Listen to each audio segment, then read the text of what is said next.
ပိုင်ဆိုင်ရာလေးချစ်ပါတယ်ဟန်ဆောင်မှုနဲ့မချစ်လို့ငါသေးကိုခွေးပြလိုက်နေမင်းကိုချစ်တဲ့ချစ်စကားလေးငါသေးမှကပြေးထူထားနေ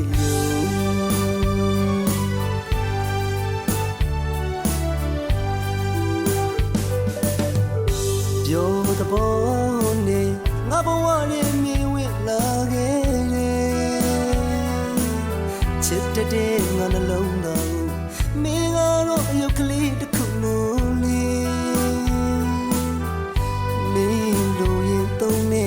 မင်းမလိုတော့လွတ်ပြစ်ထားခဲ့